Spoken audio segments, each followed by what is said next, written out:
तीन चीज़ों पे गौर कीजिए कि अमेरिका की सेंट्रल इंटेलिजेंस एजेंसी CIA के पास एक अपना प्राइवेट बैंक है, जिस बैंक के तहत सारा फाइनेंसिंग होता है और सारे कोवर्ट ऑपरेशंस को फंड किया जाता है। दूसरी सबसे बड़ी बात, उनकी अपनी एक एयरलाइन है जो कि एक पैसेंजर एयरलाइन के रूप में आज पूरे विश्व तौर पर एक ड्रग वॉर कर रही है, ड्रग्स को सप्लाई कर रही है, ड्रग एडिक्ट्स पूरे वर्ल्ड में बना रही है। और तीसरी सबसे बड़ी बात कि एक इटली के अंदर कंट्रोल के तहत एक फार्मास्यूटिकल कंपनी है, जहां पर फार्मास्यूटिकल कंपनी के अंदर केमिकली हीरोइन कोकेन प्रोड्यूस करके पूरे वर्ल्ड में सप्लाई किया जा रहा है। एक एक करके इन सारे धागों को खोल के समझने की कोशिश करते हैं। Institute for works of religion, शायद आपने इस बैंक का नाम पहले जीवन में कभी नहीं सुना होगा, लेकिन ये बैंक वेटिकन बैंक है। ये वर्ल्ड का सबसे सीक्रेटिव बैंक है जो 1942 में बना था। सबसे बड़ी बात है कि जब ये बैंक बना था तो इसने बोला कि हमारा उद्देश्य, हमारा ऑब्जेक्टिव है कि हम क्रिश्चियन रिलीजन को प्रोटेक्ट करें और क्रिश्चियन रिलीजन में जितनी चैरिटी है उसको इस बैंक के अंदर चैनलाइज करें। लेकिन सरप्राइजिंग बात यह है कि क्रिश्चियन रिलीजन के जो फॉलोअर्स पूरे वर्ल्ड में हैं, अगर आज की डेट में वो इस बैंक के अंदर किसी प्रकार की चैरिटी करना चाहें तो वो नहीं कर सकते। क्यों? क्योंकि इस बैंक के अंदर केवल और केवल दो ही एंटिटीज़ आज की डेट में चैरिटी कर सकती हैं। पहली एंटिटी है अमेरिका की सेंट्रल इंटेलिजेंस एजेंसी और उसके साथ साथ दूसरी विश्व तौर की इंटेलिजेंस एजेंसीज जो CIA के लार्जर फ्रेमवर्क में ऑपरेट करती हैं, जिनको फाइव आइज अलायंस भी बोला जाता है। और दूसरा चर्च के टॉप ऑफिशियल्स जो पूरे वर्ल्ड में बैठे हुए हैं और पोप के कंट्रोल में आज क्रिश्चियन रिलीजन को कंट्रोल कर रहे हैं। 1942 में ये बैंक का गठन हुआ था उस समय के पोप Pius XII के दौरान, और पूरा का पूरा बैंक पोप Pius XII के कंट्रोल में तब से लेके आज तक हर सब्सिक्वेंट पोप के कंट्रोल में ये बैंक रहा है। लेकिन सबसे बड़ी बात यह है, इस बैंक की सुरक्षा करना आज की डेट में वेटिकन सिटी में CIA का है रोल। और CIA आज की डेट में विश्व की सबसे बड़ी एक एजेंसी है जिसका सबसे भारी मात्रा में अगर कहीं पर प्रेजेंस है तो वो है वेटिकन सिटी में। इस बैंक का सबसे पहला प्रेसिडेंट जो था उसका नाम था बर्नांडो नगोरा। नगोरा जो था उसने एक आते सार नया कल्चर शुरू किया। कल्चर बड़ा इंटरेस्टिंग था। उसने आते सार पूरे बैंक के अंदर सारी फाइल्स को डिस्ट्रॉय करना शुरू किया। उसने ये इंश्योर किया कि इस बैंक का कोई भी रिकॉर्ड ना रहे, और हर हफ्ते वो जितने भी कागजात ट्रांजैक्शंस को लेके होते थे उनको बैठकर आग लगा के जला देता था। लेकिन सबसे बड़ी बात यह है कि इन कागजों को इवेंचुअली देखता कौन था? तीन ही लोग देख पाते थे। एक, पोप की नज़र होती थी कि कौन से ट्रांजैक्शंस हो रहे हैं। दूसरा, बैंक के जो कर्मचारी थे जिनको पोप खुद रिक्रूट करते थे वो देखेंगे। और तीसरा, CIA का जो डायरेक्टर, जिसको DCI डायरेक्टर सेंट्रल इंटेलिजेंस बोला जाता है US में, वो देखेगा। सबसे बड़ी बात है कि आज तक इस पूरे बैंक का कोई रिकॉर्ड मेंटेन नहीं किया गया। ये किसी प्रकार की कोई बैलेंस शीट्स को कभी पब्लिश नहीं करती।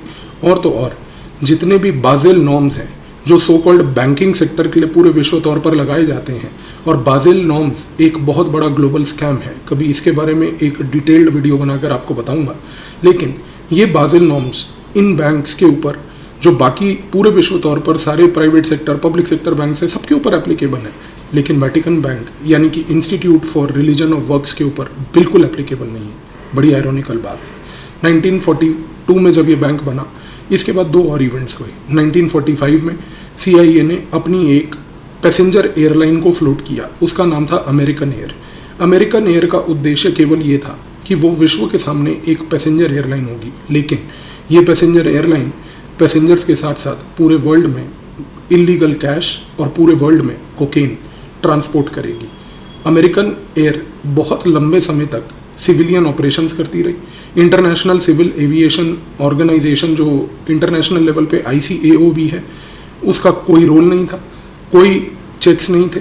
पूरे विश्व तौर पर जितने इमिग्रेशन अथॉरिटीज़ और ग्लोबल लेवल पर जितने भी कस्टम अथॉरिटीज़ थे, उनका कोई चेक अमेरिकन एयर के इन गतिविधियों के ऊपर नहीं था।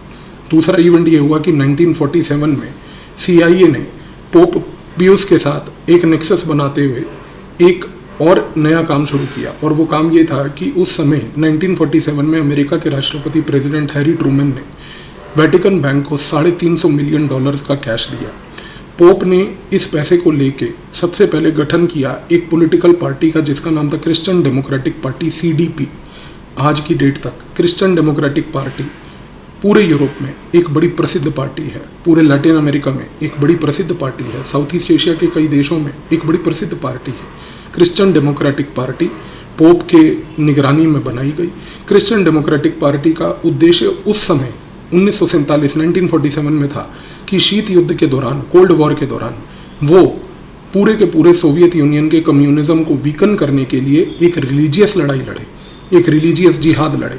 और तो और इस पार्टी को सिर्फ पैसा नहीं दिया गया बल्कि इस पार्टी को सारा सपोर्ट दिया गया। इसके मेंबर्स को अमेरिका के फ्लोरिडा में ट्रेनिंग तक दी जाती थी, दूसरे देशों के जो मेंबर्स होते थे, ताकि वो वहाँ जाकर वायलेंस करें, एक ऐसा कल्चर क्रिएट करें कि जिससे क्रिश्चियन डेमोक्रेटिक पार्टी पावर में आ जाए। आज की डेट में अगर आप जर्मनी का इतिहास देखते हैं, आज की डेट में अगर आप यूरोप के और बड़े देशों को देखते हैं, हर जगह पर क्रिश्चियन डेमोक्रेटिक पार्टी जहाँ जहाँ पर अपना इम्प्रिंट और परछाई छोड़ती जा रही है।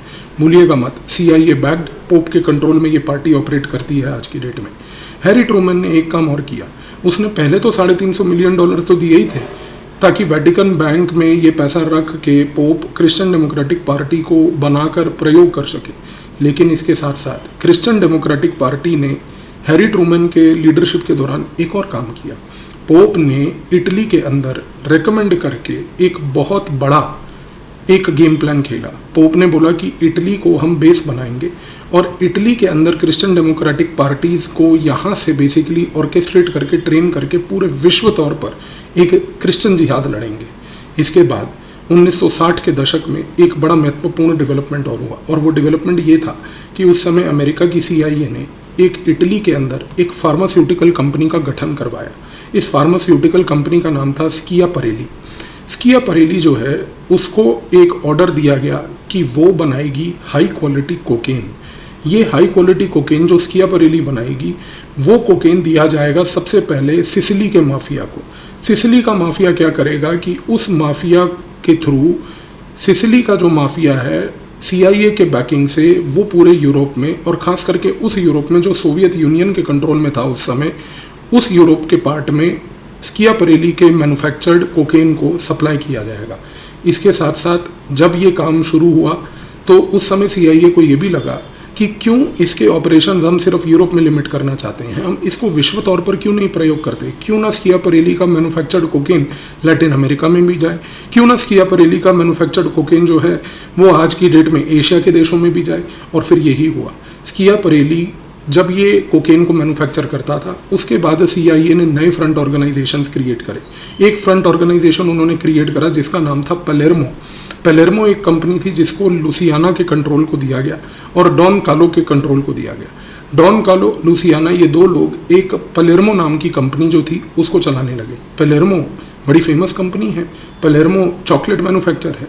चॉकलेट मैन्युफैक्चरिंग के साथ साथ इस कंपनी ने चॉकलेट्स के अंदर ड्रग्स को डाल के एक ड्रग बेस्ड चॉकलेट को पूरे विश्व तौर पर सप्लाई किया। और चॉकलेट्स बनती कहाँ थी? स्विट्जरलैंड में। ड्रग्स जाते कहाँ से थे? इटली से। तो इटली से ड्रग जाएगा, स्विट्जरलैंड पहुंचेगा। स्विट्जरलैंड को ग्लोबल चॉकलेट हब बोला जाता है। वहाँ से वो चॉकलेट्स के अंदर ड्रग्स भरे जाएंगे, पूरे विश्व तौर पर ये सप्लाई किए जाएंगे। इसके बाद CIA ने लैटिन अमेरिका में, मेक्सिको के अंदर, मेक्सिको एक बड़ा महत्वपूर्ण देश है जो लेबोरेटरी बन रखी है CIA की इस प्रकार की हरकतें करने के लिए, वहाँ पर उन्होंने फ्रूट एक्सपोर्टर्स जो थे उनके साथ एक नेक्सस बनाया। उस फ्रूट एक्सपोर्टर्स के नेक्सस के साथ उन्होंने ये काम किया कि उन फ्रूट एक्सपोर्टर्स को बोला कि आप जो संतरे हैं उनके अंदर कोकेन भरना शुरू कीजिए। संतरों को बीच में से पील करके उनके अंदर कोकेन भर के वो संतरे पूरे विश्व तौर पर एक्सपोर्ट किए गए और मेक्सिको एक नया हब बन गया CIA का पूरे लैटिन अमेरिका में इन ड्रग्स को सप्लाई करने का। इसके बाद CIA ने जॉन ऑर्मेंटो नाम का एक व्यक्ति है, उसके कंट्रोल में एक नई कंपनी बनाई। उस कंपनी का नाम था Long Island Garment Tracking Company. Long Island Garment Tracking Company को अमेरिकन एयर के साथ जोड़ा। अमेरिकन एयर जो है वो Long Island Garment Tracking Company का एक ऑफिशियल पार्टनर बन गया। अब गारमेंट मैन्युफैक्चरर्स जो होते थे पूरे विश्व तौर पर, उनके अंदर छिपाकर ड्रग्स पूरे वर्ल्ड वाइड खास करके एशिया में भेजे गए। ये जो एक नेक्सस बन गया था जिसमें सारा का सारा ड्रग मैन्युफैक्चरिंग हो रहा है इटली में, CIA उसको बैकएंड पे कंट्रोल कर रही है। पोप ये डिसाइड कर रहे हैं कि क्रिश्चियनिटी का एक ढाल का प्रयोग करके कौन से देशों में इस ड्रग्स का प्रयोग किया जाए, क्रिश्चियन डेमोक्रेटिक पार्टी का प्रयोग पूरे विश्व तौर पर कैसे किया जाए, ये एक खेल पूरा शीत युद्ध यानी कि 1990 तक चलता रहा। जब सोवियत यूनियन कोलैप्स कर गया, कोल्ड वॉर खत्म हो गई, उसके बाद इस पूरे नेक्सस ने एक नया रूप ले लिया। अब जो नया रूप लिया है वो आज ये है। स्कियापरेली आज भी ड्रग्स बनाती है इटली में, CIA के लिए बनाती है officially. Christian democratic parties over a period of time अब कमज़ोर हो गई हैं। तो अब क्या हुआ है कि पोप ने एक नया रोल धारण किया है। नया रोल ये धारण किया है कि आज की डेट में वो पूरे के पूरे एशिया में कन्वर्जन्स को बेसिकली सपोर्ट कर रहे हैं। एशिया के देशों में, खास करके भारत में, बांग्लादेश में, म्यांमार में, इन सारे देशों में एक नया मुहिम चलाई गई है पिछले लगभग 30 से 40 सालों से बड़े अग्रेसिव लेवल पर। और वो मुहिम ये है कि इन लोगों के नागरिकों को जो अलग अलग धर्मों को मानते हैं उनके धर्मों से इनको कन्वर्ट करके क्रिश्चियनिटी में लाया जाए। क्रिश्चियनिटी में कन्वर्ट करने के लिए अब एक नया नेटवर्क बना है। नेटवर्क ये बनाया है कि CIA पोप को पैसा देती है। पोप वहाँ से बेसिकली वहाँ पर प्रीस्ट्स को, बिशप्स को चुनते हैं। वो प्रीस्ट्स और बिशप्स इन देशों में जाते हैं। इन देशों में आकर वो ये कहते हैं कि हम तो पोप अपॉइंटीज़ हैं, तो उससे उनकी क्रेडिबिलिटी बढ़ती है। और फिर वो यहाँ पर रह के नंबर 1 कोवर्ट ऑपरेशंस करते हैं। पहली चीज़ जिसमें वो क्रिश्चियनिटी में लोगों को कन्वर्ट करते हैं। भारत में अगर आप देखें तो आज की डेट में पंजाब के अंदर जो पूरी क्रिश्चियनिटी को कन्वर्ट, पूरे क्रिश्चियन स्टेट बनाने की जो मुहिम है वो इसी प्रोग्राम के तहत चल रही है। पूरे भारत के नॉर्थ ईस्ट में जो क्रिश्चियन कम्युनिटी को बेसिकली मोबिलाइज करके वहाँ पर क्रिश्चियनिटी का प्रमोशन करके बढ़ाने की चीज़ मुहिम वो वहाँ पर चल रही है। भारत के छत्तीसगढ़, झारखंड के अंदर जहाँ पर जितने भी ट्राइबल लोग हैं उन ट्राइबल्स को क्रिश्चियनिटी में कन्वर्ट करने की मुहिम वो भी इस ऑपरेशन के तहत चल रही है। हाल ही में बांग्लादेश के अंदर जो शेख हसीना ने एक शब्द का प्रयोग किया था कि यहाँ पर एक क्रिश्चियन नेशन बनाया जा रहा है, सोगम जैसा, उस पूरे गेम प्लान को ऑर्केस्ट्रेट करने के लिए भी ये क्रिश्चियन मशीनरी यहाँ पर पूरी काम कर रही है। तो ये जो क्रिश्चियन मशीनरी है जिसमें ये मिशनरीज का रोल एक बड़ा महत्वपूर्ण रोल है, ये पूरा का पूरा रोल आज की डेट में वही चीज़ हो रही है जो शीत युद्ध के दौरान क्रिश्चियन डेमोक्रेटिक पार्टी के तहत बेसिकली शीत युद्ध के दौरान यूरोप में सोवियत यूनियन के खिलाफ की गई थी। और तो और आप ब्यूटी देखिए कि आज पंजाब के राज्य के अंदर, भारत के जो पंजाब का राज्य है उसके अंदर एक क्रिश्चियन पॉलिटिकल पार्टी तक वहाँ पर इस्टेब्लिश कर दी गई है। ये Christian political party Christian mobilisation कर रही है।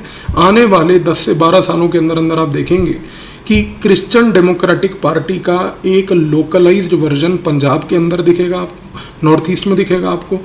इसी टाइप की क्रिश्चियन पॉलिटिकल पार्टी भारत के छत्तीसगढ़ में आपको दिखेगी, भारत के झारखंड में आपको दिखेगी, भारत के उड़ीसा में आपको दिखेगी।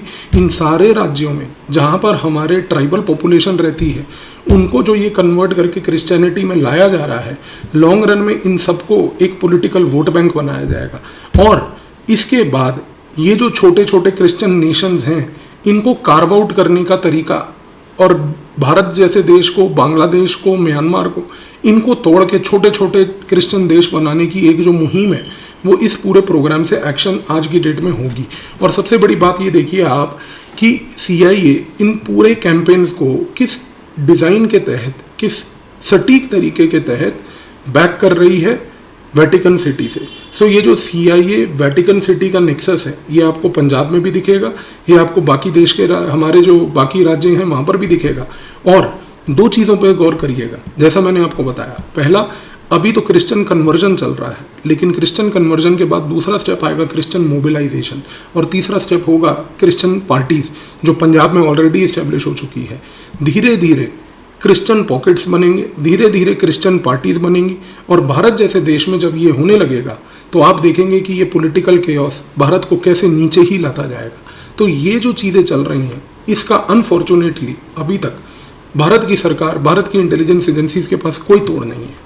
अनफॉर्चुनेट बात यह है कि किसी प्रकार की रोक इन गतिविधियों पर नहीं लगाई जा रही जिसके ऊपर भारत की सरकार को गौर करना चाहिए। तो क्या आप इस बात से सहमत हैं या नहीं हैं कि भारत की सरकार को कठोर कदम उठाने चाहिए या नहीं? आप मेरे को कमेंट में लिख के ज़रूर बताइएगा। धन्यवाद।